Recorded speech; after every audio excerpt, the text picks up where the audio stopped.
Hello student, welcome to our channel.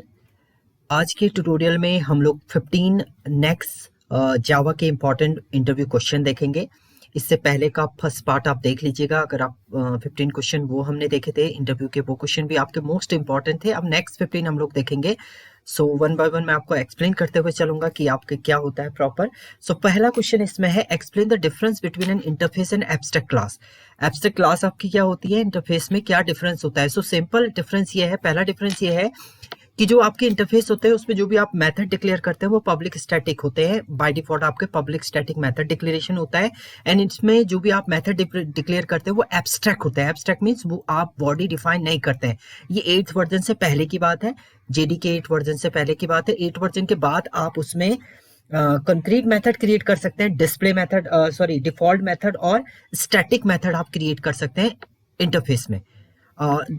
जबकि आपका abstract class के अंदर, एब्स्ट्रैक्ट अगर आप क्लास की बात करें तो एब्स्ट्रैक्ट क्लास के अंदर आप किसी भी टाइप के मेथड आप क्रिएट कर सकते हैं। सो एब्स्ट्रैक्ट में have member with any access specifier. Public आप पब्लिक भी बना सकते हैं, प्राइवेट भी, and without and with concrete implementation. आप कंक्रीट मेथड भी बना सकते हैं और विदाउट कंक्रीट मेथड भी आप क्रिएट कर सकते हैं। सेकेंड जो डिफरेंस है इसमें interface and abstract class is that class which execute N interface should execute all interface method. Means जो क्लास इंटरफेस को एक्सेस करेगी, इंटरफेस के अंदर जितने भी आपने मेथड बनाए, एब्स्ट्रैक्ट मेथड बनाए, उनकी बॉडी आपको डिफाइन करनी पड़ेगी उसके अंदर। बट आपका जो एब्स्ट्रैक्ट क्लास है इसमें ये नहीं होता है। एब्स्ट्रैक्ट क्लास में आप डिफाइन करें या ना डिफाइन करें वो आपकी मर्जी है। जो सब क्लास इसको एक्सेस करेगी वहां पर आप नहीं भी डिफाइन करेंगे तो भी आपका वो चल जाएगा। एंड लास्ट डिफरेंस ये है कि एक क्लास एग्जीक्यूट मल्टीपल इंटरफेस, एक क्लास जो है मल्टीपल इंटरफेस को एग्जीक्यूट कर सकती है। बट एक क्लास दूसरी क्लास, एक सिंगल एक एब्स्ट्रैक्ट क्लास को ही एक्सटेंड कर सकती है, but may extend only one abstract class. एक ही एब्स्ट्रैक्ट क्लास को ये क्या करेगी, एक्सटेंड कर सकती है क्लास। तो ये डिफरेंट थे आपके। नेक्स्ट क्वेश्चन है आपका, explain public static void main. Main function आपका है जावा के अंदर जो मेन फंक्शन हम लोग यूज करते हैं उसको डिफाइन कर रहे हैं हम लोग। सबसे पहला पॉइंट है, main in Java is the entry point. ये एंट्री पॉइंट होता है और जो भी आप फंक्शन डिफाइन करते हैं वो पब्लिक स्टैटिक मेन होता है। सो इसमें पब्लिक क्या होता है, पब्लिक एक एक्सेस स्पेसिफायर है। इससे पहले ट्यूटोरियल मैंने बताए थे आपको डिफरेंट टाइप के access specifier is public, private, protected, वो सारे which is used to specify who can access this। Means आपका जो मेन फंक्शन है उसको कौन कौन एक्सेस कर सकता है। तो कोई भी क्लास इसको एक्सेस करे, इसलिए हम लोग इसको पब्लिकली डिफाइन करते हैं। Means publicly all is access. Static keyword mainly आपका यूज होता है। Static means you not create object of this class. So आपका क्या करना है, इनिशिएट नहीं करना है इस फंक्शन को।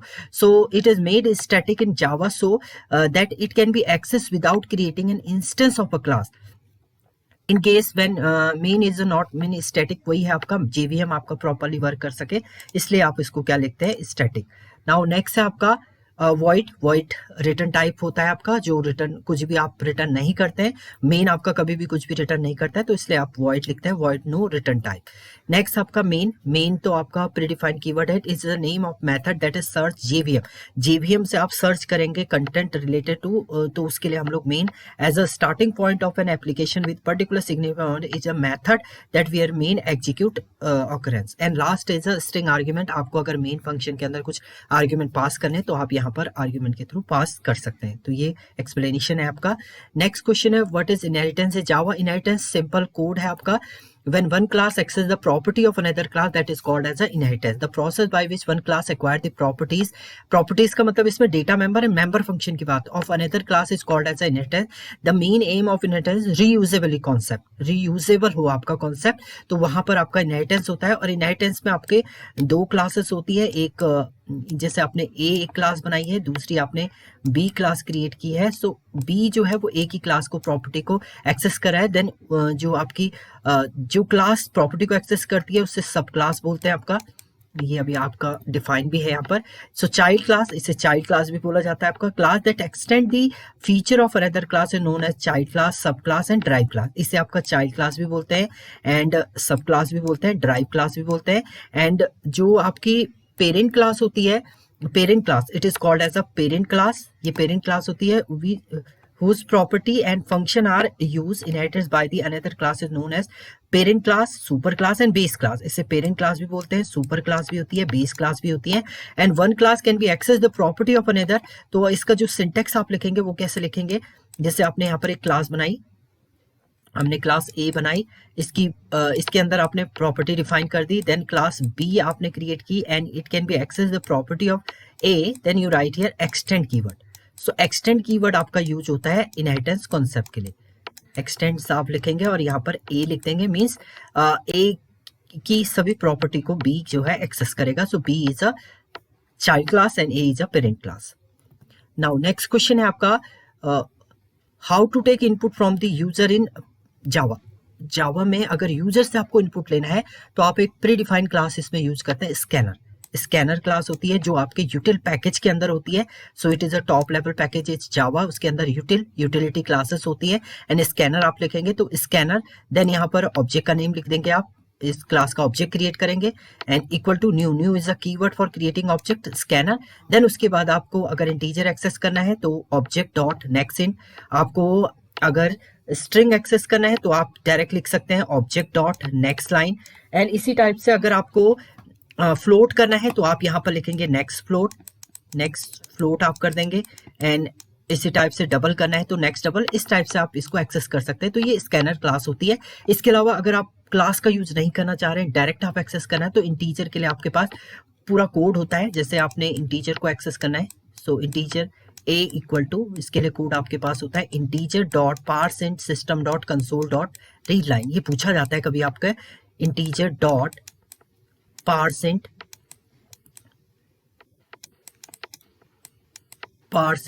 देन ब्रैकेट में आपका हो जाएगा सिस्टम डॉट कंसोल, ये फंक्शन आप बनाएंगे यहाँ पर, डॉट रीड लाइन का एल कैपिटल होगा, ये भी आपका एक फंक्शन बनेगा. तो इस टाइप से भी आप रीड कर सकते हैं यूजर से. और बफर रीडर भी होता है आपके पास रीड करने के लिए जावा में.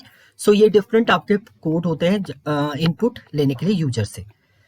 नाउ नेक्स्ट है आपका question, what is an object. Object जो होता है वो मेन एंटिटी है आपका, जो एक्चुअल वर्क परफॉर्म करता है आपका सिस्टम के अंदर, जावा प्रोग्राम के अंदर, वो आपका ऑब्जेक्ट ही होता है. सब कुछ आपका ऑब्जेक्ट के थ्रू ही परफॉर्म होता है जावा में. Object is a real time entity and all this action can be perform through object. And object आप क्रिएट करते हैं न्यू कीवर्ड के थ्रू. तो ये सिंटेक्स है आपका, क्लास का नाम लिखेंगे, ऑब्जेक्ट का नेम लिखेंगे equal to new and then class का नेम, तो आपका ऑब्जेक्ट यहाँ पर क्रिएट हो जाएगा. फिर इस ऑब्जेक्ट के थ्रू आप मेंबर डेटा मेंबर फंक्शन को कॉल कर सकते हैं. Now, can you implement pointer in a Java program? No, you not implement pointer in a Java, क्योंकि Java virtual में JVM जो है take care of memory management implicitly. So Java primary motto was to keep programming simple. Program को simple बनाना इसका motto है. So accessing memory directly through the pointer is not a recommended action. Hence the pointer are eliminated. So Java के अंदर pointer की जरूरत नहीं होती है क्योंकि हमने कॉम्प्लेक्स नहीं बनाना अपना code. So JVM automatically take करता है. और इसमें क्योंकि पॉइंटर एक इंपॉर्टेंट पार्ट होता है किसी भी प्रोग्रामिंग लैंग्वेज का, सो जावा के अंदर जो पॉइंटर का काम करता है वो आपका ऑब्जेक्ट करता है. ऑब्जेक्ट एज अ पॉइंटर की तरह वर्क करता है. तो all object in Java are refer and you can use them like pointer की तरह आप इसको वर्क करा सकते हैं. ये नोटेड पॉइंट है आपका. नेक्स्ट है what is error in Java. Error का मीनिंग क्या होता है, कोई भी mistake, illegal operation perform by the user. कोई भी आप ऑपरेशन परफॉर्म कर रहे हैं, कुछ आपका मिसिंग हो गया है, तो वो आपकी एरर होती है. So there are two types of error in programming language, that is compile time and run time. Compile time के मीनिंग है आपका स्टेटमेंट मिसिंग हो गया, सेमीकोलन आपने मिस कर दिया, कहीं पर कर्ली ब्रेसेस आपने नहीं लगाए, या आपने कुछ सिमेंटिक एरर हो गई, सिंटैक्स एरर हो गई, आपकी लेक्सिकल फ्रेज एरर हो गई. ये सारी आपके कंपाइल टाइम होती है. मींस आपकी डॉट क्लास फाइल नहीं बनेगी. तो जब भी आपका प्रोग्राम जावा का प्रोग्राम रन होता है तो आपका सोर्स कोड है, सोर्स कोड बाइट कोड में डॉट क्लास फाइल क्रिएट होती है, उसके बाद आपका ये रन होता है. तो कंपाइलर में आपकी डॉट क्लास फाइल नहीं बनती कंपाइल टाइम एरर में. रन टाइम का मीनिंग होता है आपकी डॉट क्लास फाइल तो बन जाएगी बट ये एरर देगा आपको रन टाइम में. जैसे आपने डिवाइडेड बाय 0 कर दिया, क्लास नॉट फाउंड एक्सेप्शन आ गया, आपका array index out of bound exception है. एक्सेप्शन जो होती है वो रन टाइम एरर होती है आपकी. सो अभी आएगा क्वेश्चन एक्सेप्शन का. ये आ गया आपका what is an exception and exception handling. Exception simple क्या होता है आपका, जो रन टाइम पर एरर आती है उनको एक्सेप्शन बोलते हैं अपना। एक्सेप्शन जो होता है आपका डिस्टर्ब कर देता है नॉर्मल फ्लो। नॉर्मली आपका फ्लो हो रहा है, मान लीजिए आप नॉर्मली चल रहे हैं और यहाँ पर आपका फ्लो डिस्टर्ब हो गया है, तो डिस्टर्ब हो गया तो आगे का प्रोसेस भी आपका एग्जीक्यूट नहीं होगा, तो वो कहलाता है आपका exception. So these event can be fixed through the process called as exception handling. So exception handling the mechanism to handle the runtime errors such as class not found. So आपका जो ये error generate हुआ है, exception generate, उसको find out करना है, resolve करना, वो कहलाता है आपका exception handling. So there are different types. So इसका जो syntax होता है आपका exception handling का, वो try होता है। try में आप condition लिखेंगे यहाँ पर, जहाँ पर exception आने की condition है, and catch block के अंदर आप resolve कर देंगे किस type की आपकी error यहाँ पर generate हो सकती है। सो ये आपका होता है एक्सेप्शन हैंडलिंग कोड। सो एक्सेप्शन हैंडलिंग का मीनिंग है आपका रन टाइम पर जो भी आपकी एरर आती है उसको फाइंड करना और उसे रिजॉल्व करना, वो कहलाता है आपका exception handling. And try catch block, try catch finally block we can use for exception handling. Now next है what is the difference between a JDK, JRE and JVM. So first है आपका JVM. JVM simple just in JVM is Java Virtual Machine. It as a work as a JIT. ये JIT होता है Java Just in Time Compiler tool. ये क्या करता है, convert करता है आपके सोर्स कोड को low level computer machine language में कन्वर्ट करने का काम जो होता है वो आपका JIT। But JIT directly convert नहीं करता सोर्स कोड को मशीन कोड में, ये पहले इंटरमीडिएट कोड में कन्वर्ट हुआ है, तो JIT उस इंटरमीडिएट कोड को मशीन कोड में कन्वर्ट करता है एंड ये फास्टर भी होता है अदर एप्लीकेशन की तुलना में। JRE ये क्लास लाइब्रेरी होती है, JVM को सपोर्टिंग फाइल इसके अंदर होती है, but does not have any tool for Java developer and compiler. Compiler के यूज नहीं होते हैं आपको डिबग के टाइम पर। ये बहुत सारी लाइब्रेरी आपको प्रोवाइड करता है जिस JVM जिसे सपोर्ट करती है आपके। JDK Java development kit. JRE है Java run time environment and Java run time environment full form इसका है JVM Java virtual machine. And JDK Java development kit, ये आपके advance version has tool that require to write Java program and use JRE। JRE को आप कैसे use करेंगे वो सब कुछ प्रोसेस आपका JDK थ्रू होता है। आपके वर्जन भी आपने देखे होंगे, SDK चल रहा है आपका, सॉफ्टवेयर डेवलपमेंट किट चल रहा है आपका। जो स्टार्टिंग के आपके जो जावा के वर्जन है वो JDK 1.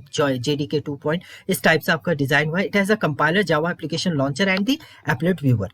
सो JDK जावा डेवलपमेंट किट है आपका जो कंप्लीट स्ट्रक्चर आपको प्रोवाइड करता है। What is JIT compiler. अब JIT कंपाइलर एक्चुअल में क्या होता है, JIT कंपाइलर जो होता है, जब भी आपका जावा का कोड रन होता है तो पहले वो सोर्स कोड को बाइट कोड में कन्वर्ट करता है, बाइट कोड के बाद आपका मशीन कोड में कन्वर्ट होता है, तो उस बाइट कोड को मशीन कोड में कन्वर्ट करने का काम जो करता है वो आपका JIT कंपाइलर करता है। जैसे आपका ये सोर्स कोड है, कंपाइलर जो है इसको बाइट कोड में कन्वर्ट करता है, इस बाइट कोड को JIT कंपाइलर जो है वो नेटिव कोड यानी आपका मशीन कोड में कन्वर्ट करता है। ये प्रोसेस कहलाता है आपका JIT कंपाइलर का। नाउ नेक्स्ट है explain this keyword in Java. This keyword mainly आपका क्या होता है, अगर आपके local variable and global variable का नेम सेम हो जाता है तो वहां पर आपका कंफ्यूजन हो जाता है, आपका कंपाइलर कंफ्यूज करता है कि कौन सा आपका लोकल वेरिएबल कौन सा ग्लोबल वेरिएबल, तो उसे डिफाइन करने के लिए दिस कीवर्ड का यूज होता है। The this keyword refer to the current object in a method और कंस्ट्रक्टर। नेक्स्ट है आपका the most common use of this keyword is to eliminate the confusion between the class attribute and the parameter which the same name because the class attribute is. इसका meaning क्या कह रहा है, जैसे मान लीजिए आपने एक क्लास बनाई, यहाँ पर एक क्लास बनाई हमने A, इसके अंदर हमने वेरिएबल लिए इंटीजर A एंड B। अब आपने यहाँ पर वॉइड शो कर दिया है, वॉइड शो किया, इसके अंदर भी आपने पैरामीटर ले लिए इंटीजर A, एक सेम पैरामीटर आपने लिए इंटीजर B। अब आप यहां पर लिख रहे हैं A इक्वल टू A। सो मान लीजिए आपको पता है ये ग्लोबल वेरिएबल लोकल वेरिएबल है, ये वाला वेरिएबल है और ये वाला वेरिएबल, बस कंपाइलर को कैसे पता चलेगा वो, क्योंकि बोथ आपके instance variable and global local variable is same, so that time you can compiler can be confuse. So उस कंफ्यूजन को सॉल्व करने के लिए आप यहां पर लिखेंगे दिस डॉट ए। सो देखिए अगर आप नहीं लिखते दिस तो उस कंडीशन में जब आप इसे रन करेंगे तो रन टाइम पर एक एरर आ जाएगा, आपका कंपाइलर जो है वो कंफ्यूज हो जाएगा आपका कौन सा आपका लोकल वेरिएबल है कौन सा आपका ग्लोबल वेरिएबल है। तो उस चीज को आपको प्रॉपरली एग्जीक्यूट कराने के लिए आप यहाँ पर दिस कीवर्ड का यूज करेंगे। सो दिस डॉट ए आप लिखेंगे तो इसका मीनिंग ये जो ए है ये आपका एक ग्लोबल वेरिएबल है, एंड यहाँ पर भी आपको क्या करना पड़ेगा, दिस डॉट बी लिखना पड़ेगा। ये आपका प्रोसेस होता है दिस कीवर्ड का। सो ये ही आपका इसमें लिखा हुआ है पॉइंट, देख लीजिएगा आप। नाउ नेक्स्ट क्वेश्चन है give a brief briefly on the life cycle of thread. देखिए आपका जावा के अंदर केवल 2 लाइफ साइकिल है, एक तो थ्रेड की लाइफ साइकिल है, एक एप्लेट की, दोनों हम लोग देखेंगे। सो लाइफ साइकिल में थ्रेड में आपका प्रोग्राम कैसे एग्जीक्यूट होता है। So life cycle of thread include 5 stages होती हैं इसमें, new born stage, running, runnable, block and dead. सबसे पहले जो भी आपका थ्रेड क्रिएट होती है वो न्यू स्टेट में जाती है, स्टार्ट मेथड को कॉल करके वो रनेबल में आती है। रनेबल में वो वेट कर रही है आपने प्रोसेसर का, जब उसे प्रोसेसर मिल जाता है तो वो रनिंग स्टेज में आ जाता है। रनिंग स्टेज में आने के बाद जब उसका एग्जीक्यूशन कंप्लीट हो जाता है देन वो डेड हो जाता है। तो ये तो प्रोसेस होता है एक प्रॉपरली अगर एग्जीक्यूट हो रहा है। सेकंड कंडीशन, मान लीजिए कोई प्रोसेस रनिंग के बाद रनिंग में आया, कंप्लीट नहीं हुआ, उस समय कोई हाई प्रायोरिटी का प्रोसेस आ गया, तो वो जो प्रोसेस होगा वो ब्लॉक स्टेट में जाएगा, यानी स्लीप मोड में चला जाएगा कुछ टाइम। जो न्यू प्रोसेस आया वो रनिंग होगा, वो जब वो कंप्लीट हो जाएगा देन ये ब्लॉक वाला आपका रिज्यूम एंड नोटिफाई होगा, दोबारा से रनिंग में आएगा, देन आपका डेड में जाएगा। ये प्रोसेस आपका परफॉर्म होता है इन अ थ्रेड। सो ये डिफरेंट स्टेजेस होती हैं थ्रेड की, new born stage, runnable, running, block and dead. New तो जितने भी थ्रेड आपके क्रिएट होंगे न्यू स्टेट में। रनेबल में जो प्रोसेस रेडी है फॉर एग्जीक्यूशन वो रनेबल में आएगा, वेट कर रहे हैं प्रोसेसर का, जिसे प्रोसेसर मिल जाएगा वो रनिंग में आएगा। जो वेटिंग में है वो मीन रनिंग के बाद जो वेटिंग में आ रहा है वो ब्लॉक में जाएगा, और जिसने एग्जीक्यूशन कंप्लीट कर दिया वो डेड स्टेट में चला जाएगा, मीन्स किल्ड थ्रेड। तो ये थ्रेड की लाइफ साइकिल है आपकी। नाउ नेक्स्ट लाइफ साइकिल है brief the life cycle of applet. Applet की लाइफ साइकिल भी आपके डिफरेंट स्टेजेस में है। Life cycle of applet involve initialisation, start, stop, destroy and paint. So paint is important method है जिसके through आपका actual paint होता है। सो सबसे पहले इनिट मेथड के थ्रू बॉर्न होगा आपका एप्लेट बॉर्न हो गया, स्टार्ट मेथड को कॉल करके वो रनिंग में जाएगा। रनिंग में पेंट मेथड के थ्रू वो कुछ भी पेंट के थ्रू आपका डिजाइन करेगा। डिजाइन करने के बाद अगर उसका कंप्लीशन डिजाइन कंप्लीट हो गया देन वो स्टॉप मेथड को कॉल करके आइडियल स्टेट में चल जाएगा, और इसके बाद वो डिस्ट्रॉय हो जाएगा, डेड हो जाएगा। तो ये डिफरेंट आपके स्टेजेस होती हैं एप्लेट की। नाउ नेक्स्ट है आपका what is garbage collection Java. Garbage collection क्या होता है? जावा में ऑटोमेटिक होता है आपका garbage collection. Java application obtain object in a memory as a needed, it is task of garbage collection in Java. So JVM is automatically determine the memory. जो object आपका लॉन्ग टाइम के लिए use नहीं हो रहा है तो जावा में जेवीएम उसे ऑटोमेटिकली फाइंड आउट करके उसे रिमूव कर देता है आपका गार्बेज कलेक्शन। गार्बेज कलेक्शन का मीनिंग यही होता है कि मेमोरी आपका यूजलेस अगर कोई ऑब्जेक्ट ने वर्क कर लिया है तो वो आपका एग्जीक्यूट नहीं होगा। सो यहाँ पर जो होता है आपका वो गार्बेज कलेक्शन इसमें वर्क होता है आपका। नाउ लास्ट है आपका how to execute a Java program. So open, सबसे पहले आप ओपन करेंगे अपने कमांड प्रॉम्प्ट को। सो उसके अंदर आपको क्लास का नेम लिखना है डॉट जावा, उसके बाद ये कंपाइल करेंगे आप। देन उसके बाद आपको लिखना है जावा सी, कंपाइलर है आपका जावा सी, क्लास का नेम डॉट जावा आप लिखेंगे। क्लास का नेम आपका जो आपने जिस नेम से सेव किया है क्लास को, एंड इसके बाद आपका आता है नाउ टाइप आपको करना है जावा एंड क्लास का नेम। सो इस टाइप से आप इसे रन कर सकते हैं। देखिए प्रोसेस आप देख लीजिए, एंड यहाँ पर है ये आपका एक प्रोग्राम है, क्लास मैंने बनाई है hello world and public static void main, इसके अंदर ये प्रिंट किया हुआ है। देखिए फर्स्ट आपको लिखना है जावा सी हेलो वर्ल्ड डॉट जावा, ये आप लिखेंगे। ये आपका कंपाइलेशन है, कंपाइलेशन मीन्स आपका डॉट क्लास फाइल यहाँ पर क्रिएट हो चुकी है। नाउ नेक्स्ट आपको क्या करना है, जावा प्रोग्राम के अंदर आपका ये जावा एंड क्लास का नाम लिखेंगे। जैसे आप क्लास का नाम लिखेंगे तो आपका ये रन हो जाएगा, मीन्स आपके डॉट क्लास फाइल जो बाइट कोड है वो कन्वर्ट हो गया आपका मशीन कोड में। कन्वर्ट होने के बाद आपको रिजल्ट मिल गया हेलो। तो ये आपका कोड था। Thank you.